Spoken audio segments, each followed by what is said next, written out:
Shalom dan selamat pagi kepada sidang Jemaat Allah. Mari kita datang kepada Tuhan dan silakan membawa kita di dalam doa. Mari kita berdoa. Bapa kami yang di surga, Bapa yang kami sembah di dalam nama Yesus Kristus, Bapa kami mohon penyertaan-Mu sepanjang acara kebaktian kami di rumah masing-masing pada hari ini. Dan berkatilah semua yang mengikuti acara kebaktian pada hari ini.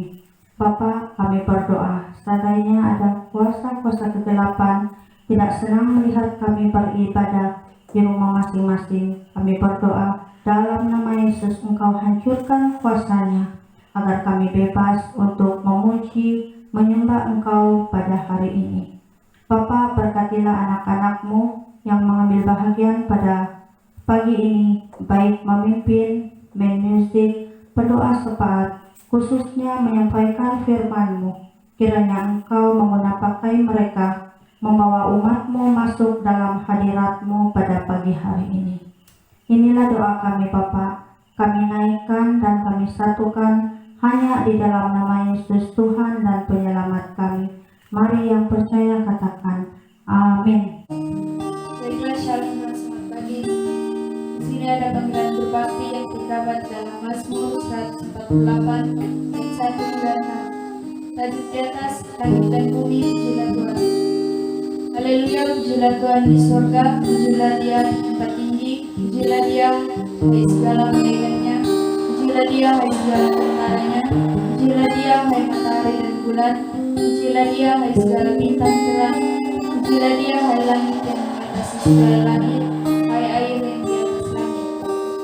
Baiklah semuanya puji nama Tuhan, sebab Dia memberi perintah maka semuanya tercipta. Ayat 6, Dia mendirikan semuanya seterusnya dan selamanya, dan memberi ketetapan yang tidak dapat hilangkan. Mari kita bangkit berdiri dalam pujian dengan lagu Allah Bapa.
Dengan firman Tuhan yang lagu berikan kita.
Salam dan damai sejahtera kepada semua saudara-saudara yang seiman di dalam nama Tuhan Yesus. Pada pagi hari ini kita akan merenungkan firman Tuhan, yaitu menutup pintu iblis. Menutup pintu iblis, mungkin Anda akan bertanya-tanya apa itu pintu dan apa itu cara untuk menutup. Dan mari kita baca di dalam firman Tuhan yang terdapat di dalam 2 Raja-Raja pasal yang ke-20 ayat yang ke-12 hingga yang ke-20. Siapa ada Alkitab atau ada handphone yang sudah disetkan Alkitab, Anda boleh buka dalam 2 Raja-Raja pasal yang ke-20 ayat 12 sampai yang ke-20. Saya baca di sini. Hizkia dan para utusan dari Babel. Ayat 12, pada waktu itu Merodak Baladan bin Baladan, Raja Babel, menyuruh orang membawa surat dan pemberian kepada Hizkia, sebab telah didengarnya bahwa Hizkia, yaitu Raja Israel, sakit tadinya. Dalam ayat yang ke-13, Hizkia bersukacita atas kedatangan mereka yang dari Babel itu. Lalu diperlihatkannyalah kepada mereka segenap gedung harta bendanya, emas dan perak, rempah-rempah dan minyak yang berharga, gedung persenjataannya, dan segala yang terdapat dalam perbandarahannya. Tidak ada barang yang tidak diperlihatkan Hizkia kepada mereka di istananya dan seluruh daerah kekuasaannya. Ayat yang ke-14, kemudian datanglah Nabi Yesaya kepada Raja Hizkia dan bertanya kepadanya, apakah yang telah dikatakan orang-orang ini? Dan dari manakah mereka datang? Jawab Hizkia, mereka datang dari negeri yang jauh, dari Babel. Lalu tanyanya lagi, apakah yang telah dilihat mereka di istanamu? Jawab Hizkia, semua yang ada di istanaku telah mereka lihat. Tidak ada barang yang tidak kuperlihatkan kepada mereka di perbandarahanku. Lalu ayat yang ke-16, lalu Nabi Yesaya berkata kepada Hizkia, dengarkanlah firman Tuhan. Sesungguhnya suatu masa akan datang bahwa segala yang ada dalam istanamu yang disimpan oleh nenek moyangmu sampai pada hari ini akan diangkut ke Babel. Tidak ada barang yang akan ditinggalkan. Demikianlah firman Tuhan. Ayat yang ke-18, dan dari keturunanmu yang akan kau peroleh akan diambil orang untuk menjadi sida-sida di istana Raja Babel. Ayat 19, perhatikan ini saudara. Hizkia menjawab kepada Yesaya, sungguh baik firman yang engkau ucapkan itu. Tetapi pikirnya, yaitu Raja Hizkia berpikir, asal ada damai dan keamanan seumur hidupku. Kita berhenti di situ. Hizkia berkata asal ada damai di masa hidupnya atau zamannya atau sepanjang hidupnya. Dia tidak pikir ke hadapan, tapi dia pikir di masa pada waktu dia masih hidup. Kita akan berbicara lebih lanjut, tapi mari kita berdoa. Tuhan Yesus, kami datang kepadamu pada pagi ini. Kami akui bahwa firman-Mu sukar untuk kami mengerti, memahami, apatah lagi untuk melakukannya. Tapi kami bersyukur karena Engkau telah menjanjikan Sang Penolong, yaitu Roh Kudus, untuk memberikan pengertian buat kami supaya kami memahami firman dan kami dibentuk dan kami dipulihkan. Berbicaralah Bapa, kami siap mendengar. Dalam nama Yesus kami sudah berdoa. Amin. Menutup pintu iblis. Ada beberapa hal yang saya mau bicarakan di dalam firman Tuhan pada pagi ini. Kita tahu bahwa pintu iblis ialah melalui kelemahan-kelemahan kita. Ingat saudaraku bahwa kalau rumah dia ada pintu.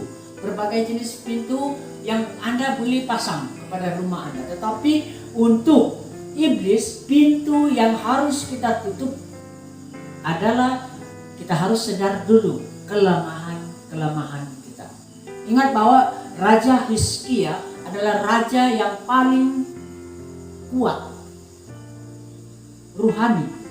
Pernah dia mengalahkan dengan tanpa senjata, yaitu tentara daripada sebelah utara, yaitu Raja Asyur. Dengan tentaranya sekali tiwas pada waktu mereka mengepung kota Yerusalem. Raja Hizkia berdoa dan Tuhan berperang bagi Raja Hizkia. Tetapi kali ini di akhirnya Hizkia tewas. Tetapi bukan waktunya, bukan masa umur Hizkia, bukan masa pemerintahannya, tetapi di masa keturunannya dia tewas. Kenapa? Sebab iblis bukan dengan pintu yang kita dapat lihat secara dapat dilihat oleh badannya, tetapi pintu yang menjadi pintu iblis ialah melalui kelemahan-kelemahan kita. Mari kita lihat satu persatu bahwa kelemahan itu pintu iblis. Hizkia adalah kuat, tetapi di akhir-akhir pemerintahan dan hidupnya dia punya kelemahan. Apakah kelemahan Hizkia? Yang pertama ialah karena pemberian dia mulai membuka pintu musuh.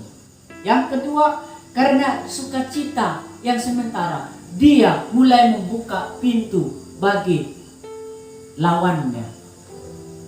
Dan yang ketiga, karena kepentingan diri sendiri, maka Hizkia sepertinya membuka pintu bagi lawannya. Sehingga di dalam keturunan Hizkia, beberapa abad kemudian, Israel, Yehuda, Yerusalem tiwas di tangan Babel. Bukan masa Hizkia, tetapi keturunan.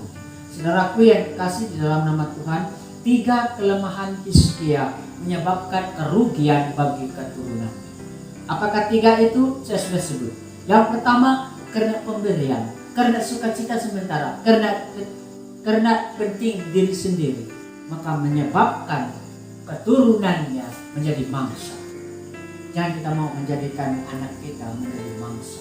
Jangan kita mau jadikan bangsa kita menjadi mangsa.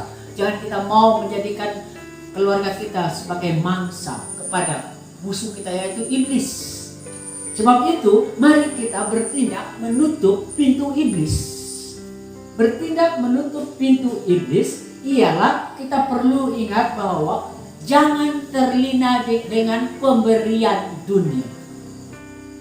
Saya sangat terkejut dengan ada satu penjelasan bagi seorang yang dulunya adalah seorang yang percaya, tetapi kemudian apabila dia pindah kepada satu negara, karena dia mau mencari kedudukan, dia ditawarkan kedudukan, tetapi yang penting dia harus ubah iman. Saudaraku yang dikasih, sesudah dia ubah imannya dan tidak seiman lagi dengan kita, dia pernah mengatakan begini, sesudah saya menukar iman saya, sekarang saya sangat diberkati.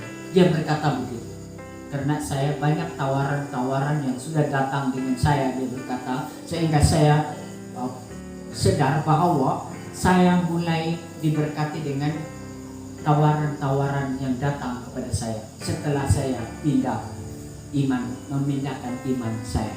Dia berkata begitu. Saudaraku yang kekasih, Hizkia orang kuat, tetapi di hadapan lawannya yang dia tidak sedar, karena orang-orang Babel itu diutus oleh Raja Babel dengan pemberian-pemberian yang sangat mahal untuk raja di Yehuda, yaitu Raja Hizkia. Dengan pemberian-pemberian yang disampaikan oleh rombongan Babel itu dari Raja Babel, maka Hizkia lupa bahwa Babel akan menjadi musuhnya yang akan memusnahkan keturunan, yaitu Israel. Saudara yang kekasih dalam nama Tuhan Yesus, jangan terlena dengan pemberian dunia. Banyak orang sekarang dengan pemberian dunia, dia terlena sehingga dia bisa meninggalkan iman, bisa meninggalkan Yesus, bahkan menyangkal kepada Tuhan Yesus sendiri. Kenapa? Sebab pemberian. Tidak usah banyak, saya tidak mau sebut satu persatu pemberian yang disediakan oleh dunia. Tetapi mungkin cukup kalau saya berkata, dunia sedia memberi pekerjaan kepada Anda yang indah apabila Anda menukar iman Anda. Dunia sedia memberi kedudukan kepada Anda kalau Anda menukar iman Anda. Dunia sedia untuk memberikan pemberian cinta kepada Anda. Baik Anda lelaki atau Anda adalah perempuan. Dunia siap untuk memberikan suatu pemberian cinta kepada Anda. Dengan demikian, kalau Anda terlena dengan pemberian ini, maka Anda berkata, dunia milik saya. Apabila Anda mulai berkata bahwa Anda ada di dalam dunia yang penuh dengan pemberian, dan Anda mulai mengakui bahwa saya ada di dalam keistimewaan karena dunia cinta milik saya, maka di situ iblis akan masuk. Saudaraku yang kekasih, banyak orang yang terpadam imannya, semangatnya untuk Yesus, semangatnya untuk melayani. Kenapa? Sebab mereka adalah terlena oleh pemberian dunia ini. Hizkia menerima pemberian dari Babel yang kemudian menjadi musuh yang menewaskan keturunan Hizkia, bahkan bangsanya dan negara. Saudaraku yang terkasih, dalam nama Tuhan, bukan Babel bagi kita, tetapi iblis mengintai kelemahan kita. Kalau kita ini adalah orang yang selalu mengharapkan suatu pemberian dunia, disitulah pintu iblis. Siapakah yang tidak suka menerima hadiah? Saya pun suka. Tetapi Anda harus pikirkan pemberian itu dengan bentuk apa, pemberian itu dengan motif apa. Iblis memberi dengan yang terbaik. Tetapi yang terbaik yang diberikan oleh iblis adalah ada motif supaya Anda membuka pintu bagi dia. Tetapi Yesus ada pemberian yang luar biasa tahu. Apakah pemberian Yesus? Kita bicara bahwa Allah itu telah memberikan anaknya yang tunggal untuk kita. Setiap orang yang percaya kepada anak yang tunggal, yaitu Yesus Kristus, dia sudah pindah dari dalam maut ke dalam hidup. Pemberian Allah di dalam Yesus adalah hidup. Yesus memberikan nyawanya untuk kita. Luar biasa pemberiannya. Tetapi banyak orang memilih pemberian dunia yang membawa kematian, dan sementara tidak memilih kepada pemberian Allah, yaitu Yesus adalah pemberian yang luar biasa. Pertimbangkan Anda, pertimbangkan perkara ini dalam hati Anda, bahwa mana satu pemberian yang Anda pilih. Pilihkah pemberian Allah yang luar biasa, yang membawa Anda pada kehidupan yang kekal, atau pilih pemberian dunia yang membawa Anda kepada pintu yang terbuka untuk iblis menjatuhkan dan membunuh jiwa Anda. Hizkia pilih pemberian dari Babel yang adalah musuh yang menghancurkan Yerusalem. Ingat saudaraku bahwa iblis mengintai kelemahan. Lalu yang kedua, mari kita tutup pintu iblis. Menutup pintu iblis berarti kita harus membedakan sukacita dunia dan sukacita surga. Jangan terlena dengan sukacita dunia. Banyak orang yang terlena dengan sukacita dunia, sehingga dia lupa bahwa sukacita surga itu adalah kekal untuk selama-lamanya. Sukacita dunia adalah buat sementara. Pada waktu rombongan dari Babel itu datang untuk mengunjungi raja di Yerusalem, raja Israel, yaitu Hizkia. Dalam ayat yang ke-13, Hizkia sangat sukacita, saudara. Dia menyambut dengan sukacita, dan lalu dia memperlihatkan semua gedung persenjataan. Dia memperlihatkan istananya, semua yang ada di dalam istananya. Dia memperlihatkan seluruh tempat-tempat rahasia dalam kerajaannya. Kenapa? Itu terjadi karena dia sangat bersukacita. Lalu datanglah firman Tuhan melalui Nabi Yesaya.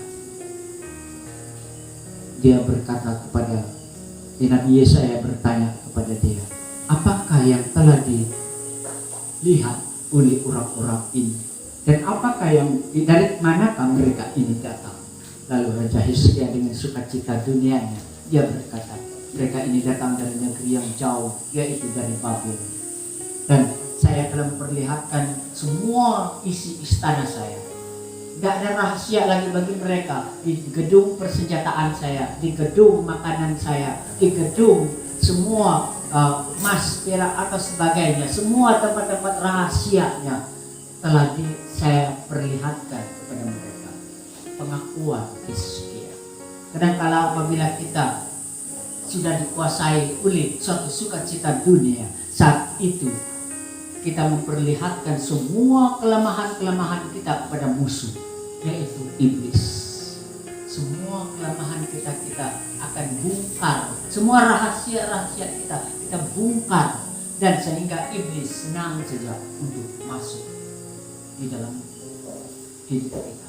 Saudaraku yang dikasih, iblis itu mendatangkan sukacita sementara. Ada tujuan, ada motif, yaitu supaya kita akan terbongkar rahasia kelemahan kita, dan dia akan masuk dan menewaskan kita. Karena Raja Hizkia telah memperlihatkan semua senjata, semua di dalam bait Allah, semua dalam istananya. Pada waktu beberapa abad kemudian, bukan zamannya, maka Raja Babel di bawah pimpinan Raja Nebukadnezar, dia datang dan menghancurkan Yerusalem. Dia membawa semua emas perak, semua senjata yang mahal, semua keturunan raja, semua orang-orang yang bijaksana, semua apa yang tersimpan dalam bait Allah, semua diangkut ke Babel. Kenapa saudaraku yang dikasihi? Walaupun bukan zaman Hizkia, tapi keturunannya sangat menderita dan tertekan dan binasa dan menjadi orang buangan. Kenapa? Sebab kelemahan-kelemahan yang terdapat pada waktu zamannya Raja Hizkia. Dia telah memperlihatkan semua kelemahannya, semua kekuatannya, sehingga menjadi satu kelemahan dan musuh menerobos untuk masuk. Kenapa? Sebab sukacita sementara. Ada satu cerita begini. Suatu kali ada seorang yang terkenal perogol bersiri. Karena dia terlalu melakukan kejahatan yang sangat kejam itu, maka suatu kali dia hampir tertimbak oleh polisi, tertimbak mati, hampir mati. Tapi dia terlepas. Perogol bersiri itu kemudian terlepas, tetapi dia dengan traumanya dia termimpi begini. Kononnya ada seorang yang membawa dia untuk melawat ke neraka. Dan di neraka itu, ini bukan firman Tuhan yang kita baca ya. Di neraka itu rupanya banyak sukacita. Karena dia adalah seorang yang pernah merogol hampir tertimpa dan dia menjadi trauma. Maka dia diperlihatkan di neraka itu banyak cewek-cewek yang cantik. Banyak juga sukacita dan orang menari-nari, banyak klub malam atau sebagainya di situ di neraka. Lalu dia mulai mau masuk di tempat itu karena banyak ceweknya dan cantik-cantik lagi itu. Dan pada waktu dia mau masuk, sudah iblis penjaga pintu, dia berkata, "Bro, belum sampai waktunya, bro. Kamu harus balik dulu ke dunia. Apabila sudah sampai waktunya, maka kamu boleh masuk di tempat sukacita ini." Terus dia, cerita pendeknya, dia terbangun. Dan pesan iblis itu, saya lupa, pesan iblis itu, lakukan lebih banyak kejahatan lagi di dunia, baru kamu layak masuk di sini. Jadi karena pesan itu, maka dia melakukan lagi banyak kejahatan di dalam dunia. Dan pada waktu itu dia tidak terlepas, dia tertimbang oleh polis sehingga dia mati. Lalu cerita ini dia dijemput oleh iblis dan pergi ke neraka. Tetapi di neraka banyak pula api panasnya dan binatang yang sangat kejam untuk menerkam atau sebagainya. Di situ juga banyak bau bangkainya dan di situ juga banyak ulatnya dan sebagainya. Lalu dia berkata kepada iblis itu, "Dulu saya di sini banyak cewek, tetapi sekarang ini kenapa panas pula?" Lalu apa jawab iblis itu? "Bro, dulu itu promosi saja dia, tapi sekarang ini bukan lagi promosi, inilah realitinya." Saudaraku yang dikasih, semua sukacita kita yang ada dalam dunia itu seolah-olah adalah promosi iblis. Sukacita dunia adalah seolah-olah promosi iblis supaya kita akan masuk kepada iblis, dunia iblis. Saudaraku yang dikasih, tetapi bukan pula sukacita semua dalam dunia ini adalah promosi. Tetapi promosi yang sukacita yang boleh membawa kepada suatu dosa, itu adalah sukacita yang ditawarkan iblis sebagai promosi kepada dunia iblis. Ingat saudaraku yang dikasih, bahwa Hizkia menyebabkan keturunannya menjadi mangsa tewas di tangan Babel. Kenapa? Sebab dia hanyut dengan sukacita dunia. Dengan sukacitanya dia membuka semua pintu-pintu rahasia di Yerusalem, sehingga musuhnya senang untuk masuk dan mengalahkan kerajaan Israel. Jangan kita pada saat ini membuka pintu hati kita untuk iblis. Jangan sama sekali membuka hidup kita untuk iblis. Jangan sama sekali untuk menerima tawarannya. Sebab apa yang sukacita yang kita anggap sukacita dunia, itu bukan sukacita yang boleh membawa kepada sukacita yang kekal di surga. Amin, saudara. Mari kita melihat yang ketiga, kelemahan yang membawa kepada pintu iblis, penting diri sendiri. Adapun firman Tuhan datang kepada Hizkia melalui Nabi Yesaya. Dia berkata dalam ayat yang ke-19 begini. Ayat yang ke-18. Firman Tuhan daripada Nabi Yesaya, dan dari keturunanmu Hizkia yang akan kau peroleh akan diambil orang untuk menjadi sida-sida di istana Raja Babel. Ini akhir firman Tuhan yang disampaikan oleh Nabi Yesaya kepada Raja Hizkia. Apa jawab Raja Hizkia, saudara? Kita baca dalam ayat yang ke-19. Hizkia menjawab kepada Nabi Yesaya, sungguh baik firman Tuhan yang engkau ucapkan itu. Tetapi kita perhatikan, tetapi pikirnya, yaitu pikir Hizkia dalam hati, asal ada damai dan keamanan seumur hidupku. Dia tidak pikirkan keamanan untuk anak-anaknya. Dia tidak pikirkan keamanan untuk keturunannya. Kemudian dia tidak pikirkan keamanan untuk bangsanya. Tetapi dia pikirkan, dia berkata, asal ada keamanan di masa hidup saya. Saya kategorikan itu sebagai penting diri sendiri. Penting diri sendiri. Ditambah dengan pikiran yang singkat atau pendek. Tidak berpikiran lebih jauh ke hadapan. Sebab itu Hizkia menyebabkan pintu kekalahan bagi orang-orang Israel di zaman kemudian. Dia tidak pikirkan kesejahteraan keturunannya semua. Dia tidak pikirkan kesejahteraan bangsanya. Dia tidak pikirkan kesejahteraan negara, keselamatan bangsa dan keturunan. Tidak dia pikirkan. Saudara yang kekasih, orang Kristen yang tidak menutup pintu iblis, orang Kristen yang penting diri sendiri, dia seolah-olah menjadikan anaknya mangsa kepada dunia. Dia menjadikan bangsanya menjadi mangsa kepada dunia. Dia mau menjadikan keturunannya mangsa kepada dunia. Karena dia hanya mau suatu sukacita sementara, yaitu sifat di dalam dirinya adalah penting diri sendiri. Mari kita lihat, saudaraku yang kekasih, bahwa Hizkia orang kuat sudah saya sentuh tadi. Tetapi dalam 3 perkara yang datang kepada dia menjadi lemah dan dia membuka pintu iblis, pintu musuh yang akan menghancurkan bangsanya. 3 hal itu ialah karena dia terlena dengan pemberian, dia terlena dengan sukacita sementara, dan dia penting diri sendiri.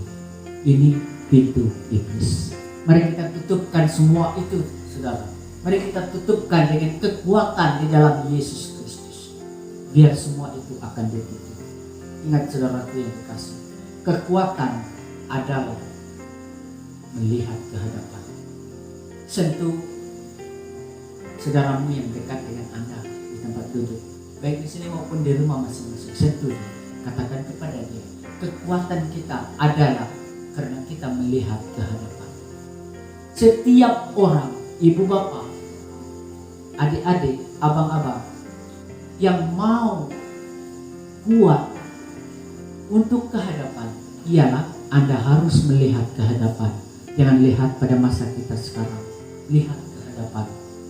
Apabila kita lihat ke hadapan, berarti kita tidak pikirkan hanya untuk kita, tapi pikirkan untuk anak istri kita, cucu kita, bangsa kita, dan negara kita.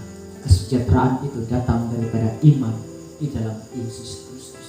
Kekuatan adalah melihat ke hadapan dengan tidak terlena dengan pemberian dunia, serta tidak pikirkan untuk serta tidak pikirkan untuk diri sendiri, tapi pikirkan untuk semua. Dan dengan demikian maka kita adalah orang yang menutup pintu bagi iblis. Ingat saudaraku yang dikasih, bahwa iblis senantiasa mencari kelemahan orang-orang percaya.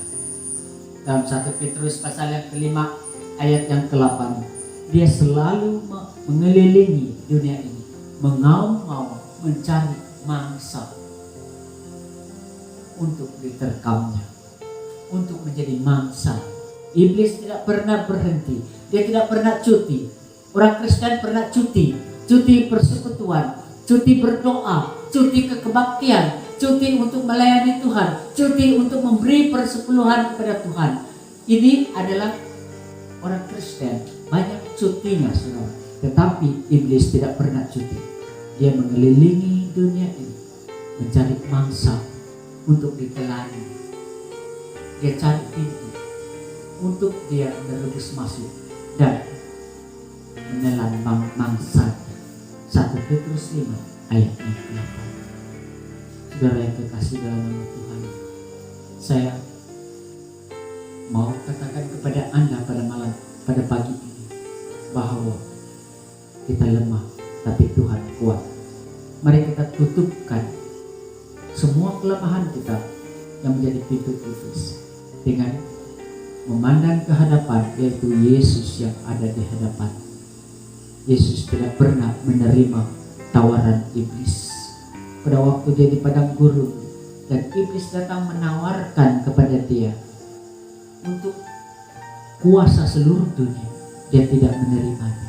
Bahkan Yesus pernah berkata begini di dalam Markus pasal yang ke-8 ayat 36, apa gunanya memiliki seluruh dunia tetapi kehilangan nyawa? Ingat ini saudara, apa yang penting, tutup kelemahan kita dengan iman kepada Yesus. Jangan terlena dengan apa yang dunia beri kepada kita, tetapi biar kita berpaut kepada pemberian Allah, yaitu Yesus yang membawa kehidupan. Mari kita berdoa. Tuhan Yesus, kami datang kepadamu. Kami bersyukur atas firman-Mu pada pagi hari ini. Kami mohon kiranya Tuhan terus berbicara di dalam hati kami semua. Biar firman-Mu terus bekerja dalam hati kami. Biar kami tetap kuat untuk melihat ke hadapan. Biar kami tetap kuat dan menutup pintu iblis. Dan kami berpaut hati kepada pemberian luar biasa dari Allah, yaitu Yesus. Pemberian yang telah diberikan untuk mati dan bangkit bagi kami, supaya kami berpindah daripada maut kepada kehidupan. Terima kasih Bapak. Tuhan memberkati Anda semua karena firman yang telah kita renungkan pagi ini. Kiranya Tuhan menyertai kita. Di dalam nama Yesus kami mengucap syukur dan sambut firman. Mari katakan yang percaya. Amin. Sekian firman Tuhan. Mari kita sambut firman Tuhan sebentar lagi dengan memuja hadirmu sambil sambut sembahan dijalankan.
Saudara, sekali lagi kita masuk di dalam doa syafaat pada pagi ini. Seperti minggu lalu, minggu ini saya mengajak saudara, mari kita fokuskan doa untuk pemulihan Deacon Pengamin, supaya Tuhan terus memulihkan dia dari stroke-nya dan dia disembuhkan, karena hanya Yesus yang dapat menyembuhkannya. Kita juga fokus doa kita untuk Pastor David. Kakinya masih bengkak dan dia masih lagi di strike-nya, dan juga kita doakan seluruh penyakit yang dia alami saat ini supaya Tuhan menyembuhkan Pastor David. Kita berdoa untuk semua orang-orang Kristen di mana saja supaya Tuhan kuatkan, sebab saya tahu bahwa selama gereja sudah ditutup untuk kebaktian di gereja, banyak orang-orang Kristen yang tidak bersekutu dengan Tuhan walaupun hari Minggu atau persekutuan. Sebab mereka berpikir ini saat cuti. Jadi kita berdoa, ini bukan saat cuti, saudara. Kita boleh bersekutu. Inilah ada masanya kita ada persekutuan bersama dengan video supaya semua dapat bersekutu. Jadi kita berdoa supaya semua jemaat kita, baik di Sunduran, jemaat Tawayari, akan terus mengambil waktu untuk bersekutu dengan Tuhan. Kita berdoa juga untuk ekonomi semua jemaat, bukan saja Sunduran dan Tawayari, tapi juga di seluruh Malaysia, supaya Tuhan memulihkan ekonomi. Semua jemaat, semua orang percaya, supaya mereka akan terus percaya bahwa hanya Yesus sumber segala sesuatu. Kita jangan lupa berdoa untuk persembahan dan persepuluhan yang kita persembahkan sebentar tadi di hadapan Tuhan. Kalau ada bahan doa yang Anda perlukan, Anda naikkan doa ini bersama-sama dengan saya kepada Tuhan. Mari kita berdoa. Bapa di surga, saat ini sekali lagi kami datang kepadamu Tuhan, mengingatkan kelemahan dan kekurangan kami. Mungkin kami menyakiti hati Tuhan dengan perbuatan, perkataan, atau di dalam perbuatan kami yang tidak sesuai dengan rencana, yang kami tidak sedar. Tuhan, ampunilah kami, kuduskanlah kami, layakkanlah kami menaikkan doa. Kami mau berdoa untuk Deacon Pengamin, supaya Tuhan akan menjamah dia, menyembuhkan dia, memberi kekuatan baru, memberi tenaga baru, dan menjamah mulutnya, supaya dia boleh bercakap, dan biar dia dapat memuliakan nama Tuhan. Biar seluruh keluarganya, seluruh jemaat dikuatkan bahwa Tuhan Yesus adalah satu-satunya tabib di atas segala tabib, dokter di atas segala dokter, dan biar semua itu mendatangkan sukacita dan kesaksian bagi banyak orang. Begitu juga dengan Pastor David, kami doakan Tuhan jamalah kakinya yang bengkak supaya benar-benar dia pulih dan disembuhkan. Dia dapat pergunakan kakinya untuk berjalan bagi Injil Tuhan dan melayani Engkau. Kami berdoa buat semua penyakit yang dia alami, gastrik dan sebagainya. Kiranya Tuhan, Engkau gugurkan daripada tubuhnya, karena tubuhnya adalah milik yang Engkau telah tebus melalui kuasa darah. Bahkan Engkau telah pilih dia menjadi hamba-Mu untuk melayani Tuhan. Sebab itu kami klaimkan bahwa tubuh Pastor David adalah milik tebusan-Mu, seharga dengan darah-Mu yang telah Engkau lunaskan hutang bayarannya. Saat ini sembuhkanlah dia Tuhan, biar tubuhnya digunakan untuk memuliakan nama Tuhan. Kami mau berdoa Bapa di surga untuk semua orang-orang Kristen, khusus bagi jemaat Gereja Baptis Tawayari, jemaat Gereja Baptis Sunduran, bahkan semua jemaat yang sedang mengikuti di dalam persekutuan ini. Tuhan, biar Engkau memberi kekuatan baru, biar Engkau memulihkan fokus mereka, rencana mereka, supaya mereka tidak tinggalkan rencana Tuhan. Meskipun gereja belum dibuka untuk bersekutu bersama, tetapi biar Tuhan Engkau beri kerinduan, dorong melalui rohmu, gerakan hati mereka untuk terus kuat bersekutu dengan Engkau, menggunakan setiap waktu untuk Tuhan. Dan biar berkat Tuhan menyertai mereka.